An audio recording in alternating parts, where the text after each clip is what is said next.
Welcome to rich diary. ഇന്ന് ഒരു അമ്പല ദർശനത്തിൻ്റെ വ്ളോഗാണ്. ഇത് വെഡിങ് ആനിവേഴ്സറിക്ക് ഏട്ടൻ വാങ്ങിത്തന്ന സാരിയാണ്. അപ്പോൾ സാരിക്ക് പെട്ടെന്ന് തന്നെ ബ്ലൗസ് തയ്പ്പിച്ച് കിട്ടി. അതൊക്കെ ഇട്ട് നമ്മൾ അമ്പല ദർശനത്തിന് പോവാണ്. അപ്പോൾ ഇവർ മലക്ക് പോവാറായി. അതുകൊണ്ട് തന്നെ കുറച്ച് അമ്പലങ്ങളിലൊക്കെ പോയി പ്രാർത്ഥിച്ച് ഒക്കെ ചെയ്യാമെന്ന് വെച്ചു. അങ്ങനെ ആദ്യം തന്നെ പോകുന്നത് നമ്മുടെ പറശ്ശിനി മുത്തപ്പനെ കാണാനാണ്. അപ്പോൾ ആ സ്ഥലം കണ്ടപ്പോൾ തന്നെ മനസ്സിലായിട്ടുണ്ടാവും എല്ലാവർക്കും അല്ലേ, നമ്മുടെ മുത്തപ്പൻ മടപ്പുരയാണത്. കുറച്ച് സ്റ്റെപ്പൊക്കെ ഇറങ്ങാനുണ്ട്. ഇറക്കം കുഴപ്പമില്ല, കയറുമ്പോഴാണ് ചിലപ്പോൾ കിതപ്പും ഒക്കെ വരുന്നത്. അപ്പോൾ ഇവിടെ പോകുമ്പോൾ നമ്മൾ ഏറ്റവും കൂടുതൽ ആകർഷിക്കുന്നത് ഈ ചന്തകളാണ്. വളകളും മാലകളും മറ്റ് ഫാൻസി ഐറ്റംസും ഒക്കെ കൊണ്ട് നമ്മളിങ്ങനെ മാടി മാടി വിളിക്കും. അപ്പോൾ അതൊക്കെ നോക്കി ആസ്വദിച്ചുകൊണ്ടാണ് നമ്മളുടെ നടത്തം. അങ്ങനെ മുത്തപ്പൻ്റെ സന്നിധിയിലേക്ക് പോകുവാണ്. നല്ല തിരക്കാണ്.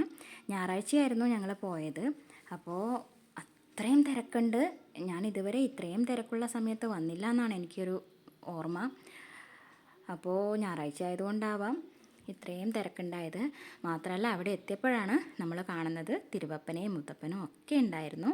അതൊരു ഭാഗ്യമായിട്ട് തന്നെയാണ് കാണുന്നത്. നമ്മൾ ഒട്ടും പ്രതീക്ഷിക്കാതെ ഒന്ന് തൊഴുതു പോകാമെന്നുള്ളൊരു ചിന്തയിലാണ് നമ്മൾ വന്നത്. അപ്പോൾ ഇവിടെ എത്തി നോക്കുമ്പോൾ മുത്തപ്പനെയും തിരുവപ്പനെയും ഒക്കെ കണ്ട് മനസ്സ് നിറഞ്ഞുകൊണ്ടാണ് പറശ്ശിനിയിൽ നിന്ന് പോയത്. മോളും ഞാനും കൂടിയൊക്കെ ഒന്ന് കാല് കഴുകിയിട്ട് വന്നതാണ്. അച്ഛനും അച്ചാച്ചനും ഒക്കെ പോകുന്ന കണ്ടപ്പോൾ അവൾക്ക് വീണ്ടും കാല് കഴുകണമെന്ന് പറഞ്ഞിട്ട് വീണ്ടും കാലൊക്കെ കഴുകിയിട്ടാണ് കയറിയത്. അങ്ങനെ അവിടെ പോയി പ്രാർത്ഥിക്കുകയൊക്കെ ചെയ്തു. ഒരു അരമണിക്കൂറോളം നമ്മൾ ഉള്ളിൽ തന്നെ നിന്ന് മുത്തപ്പനെയൊക്കെ കണ്ടിട്ടാണ് ഇറങ്ങിയത്. ശേഷം പ്രസാദം കഴിക്കാനായിട്ട് ഇവിടെ വന്നിരിക്കുവാണ്.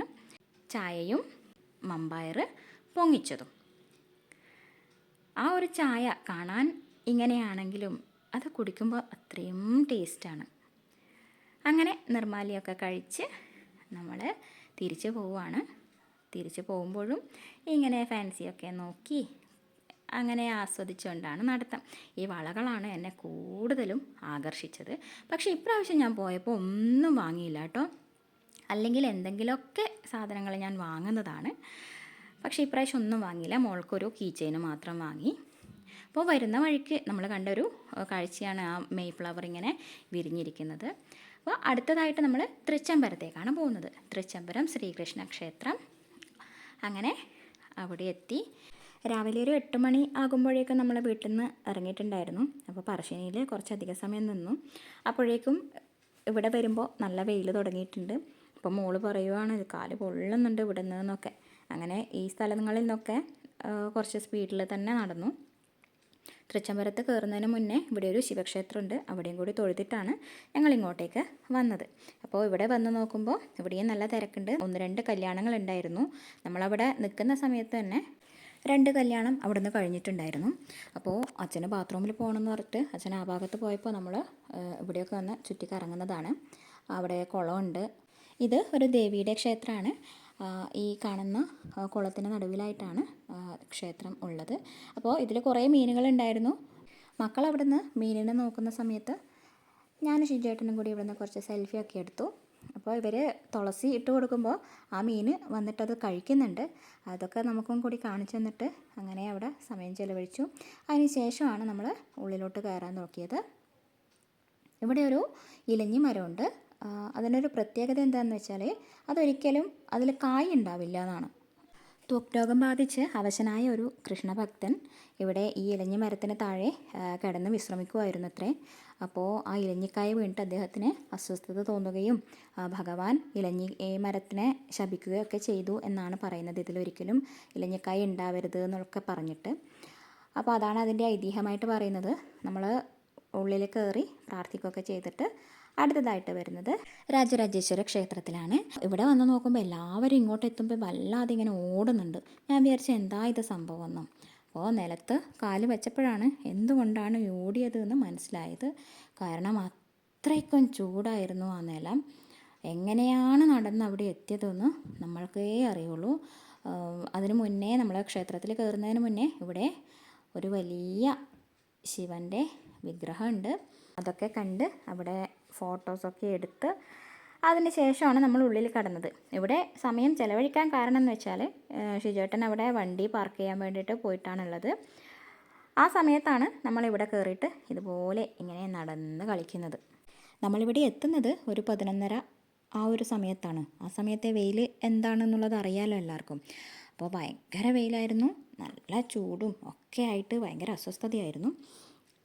അപ്പോൾ ഈ ഒരു സ്ഥലത്ത് അത്ര വെയിലും ചൂടൊന്നുമില്ല. അതുകൊണ്ട് തന്നെ കുറച്ച് സമയം അവിടെ നിന്നൊക്കെ സ്പെൻഡ് ചെയ്തിട്ട് ഷിജേട്ടൻ വന്നതിന് ശേഷം നമ്മൾ അകത്തോട്ട് കയറി. ഇവിടുത്തെ പ്രത്യേകത എന്താണെന്ന് വെച്ചാൽ സ്ത്രീകൾക്ക് പകൽ ഉള്ളിലേക്ക് കയറാൻ പറ്റില്ല, രാത്രിയിലാണ് സ്ത്രീകൾക്ക് കയറാൻ പറ്റുന്നത്. അപ്പോൾ നമ്മൾ ഈ പുറത്തുനിന്ന് ഇങ്ങനെ തൊഴുതു, ഷിജേട്ടനും മക്കളും കൂടിയിട്ട് ഉള്ളിലേക്ക് കയറി. പിന്നെ അച്ഛൻ പിന്നെ അങ്ങനെ അമ്പലത്തിനുള്ളിലേക്ക് കയറാൻ നിൽക്കാറില്ല. അച്ഛന് കുറച്ച് നടുവിനൊക്കെ പ്രശ്നമുള്ളത് കൊണ്ട് തന്നെ പുറത്തുനിന്ന് തൊഴുതിട്ട് അവിടെ ഇരിക്കുകയാണ് ചെയ്തത്. അങ്ങനെ ഞാനും ഏച്ചിയും, അതായത് ഷിജുവേട്ടൻ്റെ പെങ്ങളാണ് ഞങ്ങളുടെ കൂടെ ഉള്ളത്. അപ്പോൾ ഞാനും ഏച്ചിയും കൂടിയിട്ട് അങ്ങനെ മക്കളെയും കൂട്ടിയിട്ട് ബാത്റൂമിലേക്ക് പോകാൻ നോക്കുമ്പോഴാണ് ഇവിടെ കുളവും നമ്മുടെ ഗണേശനെയും ഒക്കെ കാണുന്നത്. ഇത് ശരിക്കും പറഞ്ഞാൽ ഗണേശനെ ഇതുപോലെ കാണാനൊന്നും പറ്റുന്നുണ്ടായിരുന്നില്ല. ഇതങ്ങോട്ട് കുറച്ച് മുകളിലാണ്. ഞാൻ ക്യാമറ ഇങ്ങനെ എൻ്റെ ഫോണിങ്ങനെ പൊക്കി പിടിച്ചിട്ട് എടുത്തൊരു വീഡിയോ ആണത്. അതുകൊണ്ടാണ് ഗണേശൻ്റെ ആ ഒരു പുറംഭാഗം മാത്രം കാണുന്നത്. പിന്നെ എവിടെ പോയി കഴിഞ്ഞാലും നമ്മൾക്ക് ഈ ടോയ്ലറ്റ് ദർശനം എന്ന് പറയുന്നത് ഒരു നിർബന്ധമുള്ളൊരു കാര്യമാണ്. അതുകൊണ്ട് ഇവിടെയും കൂടി അങ്ങനെ പോയി. അതിനുശേഷം അവിടെ നിന്ന് തന്നെ ചോറ് തിന്നു, എന്നിട്ടാണ് ഇറങ്ങിയത്. ഇനി നേരെ പോകുന്നത് ഷിജേട്ടൻ്റെ ഒരു മാമൻ്റെ വീട്ടിലേക്കാണ്. അപ്പോൾ അവിടെ കയറി കുറച്ച് കഴിഞ്ഞപ്പോൾ എല്ലാവർക്കും വല്ലാതെ ദാഹിക്കുന്നു എന്ന് പറഞ്ഞു. അവിടെ വെള്ളമുണ്ട്, പക്ഷേ നമുക്ക് വേറെ വല്ലതും കുടിക്കാം എന്നുള്ളതിൽ നമ്മളെല്ലാവരും കൂടിയിട്ട് അങ്ങനെ വന്നു. ഞാനും ഏച്ചിയും ഷിജേട്ടനും ലൈം സോഡയാണ് പറഞ്ഞത്, മക്കൾ ഫ്രഷ് ലൈമും കുടിച്ചു. അങ്ങനെ അതൊക്കെ നല്ല ആസ്വദിച്ച് കുടിച്ചതിന് ശേഷം അവിടെ ഫ്രീസർ ഉണ്ടായിരുന്നു. അതിൽ പിന്നെ നമ്മളുടെ മക്കളുടെ കണ്ണങ്ങ് പോവല്ലോ. അങ്ങനെ എല്ലാവർക്കും ഓരോ കുൽഫി വീതം വാങ്ങി അതും കഴിച്ചിട്ടാണ് നമ്മൾ വീണ്ടും മാമൻ്റെ വീട്ടിലേക്ക് പോകുന്നത്. അപ്പോൾ നമ്മൾ പോകുമ്പോഴത്തേക്ക് തന്നെ ഏകദേശം മുത്തപ്പനൊക്കെ കെട്ടി ആടാൻ തുടങ്ങിയിട്ടുണ്ട്. അവിടെ എത്തുമ്പോൾ തന്നെ ഒരു ചേട്ടൻ നിങ്ങൾ ചോറ് കഴിച്ചോ എന്നൊക്കെ ചോദിക്കുന്നുണ്ട്. ഇനി ചോറ് കുറച്ച് കഴിഞ്ഞിട്ട് കഴിക്കാം എന്ന് വിചാരിച്ചിട്ട് മുത്തപ്പനെ കാണാൻ വേണ്ടിയിട്ട് നിന്നു. ഇത് ഇവരുടെ തറവാട് ക്ഷേത്രമാണ്, മടപ്പുരയാണ്. അപ്പോൾ ഇവിടെ മുത്തപ്പനും ഗുളികൻ തെയ്യമാണ് ഉണ്ടാവാറുള്ളത്. അപ്പോൾ ഗുളികൻ കുറച്ച് കഴിഞ്ഞാലേ ഇറങ്ങുള്ളൂ. മുത്തപ്പൻ ഈ ഒരു സമയത്താണ് മലയിറക്കിയിട്ട് തുടങ്ങുന്നത്. ശരിക്കും പറഞ്ഞാൽ ഈ മുത്തപ്പൻ എന്ന് പറയുന്നത് എന്തോ ഒരു നമ്മളുടെ ആരൊക്കെയോ ആണെന്നുള്ളൊരു വിശ്വാസമാണ് എനിക്ക്. എന്താണെന്ന് വെച്ചാൽ നമ്മളുടെ സങ്കടം വരുമ്പോഴും ഒക്കെ മുത്തപ്പനെ ഒന്ന് വിചാരിച്ചു കഴിഞ്ഞാൽ നമ്മൾക്ക് അതിൽ നിന്നൊക്കെ ഒരു മോചനം കിട്ടും എന്നാണ് ഞാൻ വിശ്വസിക്കുന്നത്. അങ്ങനെ മുത്തപ്പനെയൊക്കെ കണ്ടു. അതിനുശേഷം കുറി വാങ്ങാൻ വേണ്ടിയിട്ട് നിന്നിട്ടുണ്ടായിരുന്നു. നല്ല തിരക്കുണ്ടായിരുന്നു. ഈ ഒരു മുത്തപ്പനെ കാണാൻ വേണ്ടിയിട്ട് ഈ ചുറ്റുവട്ടത്തുള്ളവരും ഇവരുടെ ബന്ധുക്കളും ഒക്കെ വന്നിട്ടുണ്ടായിരുന്നു. അതുകൊണ്ട് തന്നെ പെട്ടെന്ന് നമുക്ക് കുറി വാങ്ങിയിട്ട് മടങ്ങാം എന്നുള്ള ഒരു കാര്യം അവിടെ നടന്നില്ല. മുത്തപ്പൻ്റെ അടുത്ത് കുറി വാങ്ങാൻ നിന്നപ്പോൾ തന്നെ അപ്പുറത്ത് ഗുളികൻ ഇറങ്ങുന്നുണ്ടായിരുന്നു. അതിനുശേഷം നമ്മൾ ഭക്ഷണം കഴിക്കാൻ വേണ്ടിയിട്ട് വന്നു. വെജിറ്റബിൾ ബിരിയാണി ആയിരുന്നു, അതിൻ്റെ കൂടെ പായസവും ഒക്കെ ഉണ്ടായിരുന്നു. അങ്ങനെ ഒരു 4:30 ആകുമ്പോൾ അവിടെ നിന്ന് ഇറങ്ങി. ഇനി ഷിജുവേട്ടനൊരു കല്യാണത്തിന് പോകാനുണ്ട്. ഏട്ടൻ്റെ ഫ്രണ്ടിൻ്റെ കല്യാണമാണ്. അതിന് നമ്മളൊന്നും പോകുന്നില്ല. നമ്മളെ കണ്ണൂർ ഇറക്കിയിട്ട് അവിടെ നിന്ന് ഏട്ടൻ പോവുകയാണ് ചെയ്തത്. അങ്ങനെ രാവിലെ തുടങ്ങിയ യാത്ര ഇതാ ഈ ഒരു നേരമായി. രാവിലെ ഇറങ്ങിയ അതേ സമയം 8 മണിയായി നമ്മൾ തിരിച്ചെത്താൻ. എന്നാൽ ഇനി അടുത്ത വീഡിയോയിൽ കാണാം.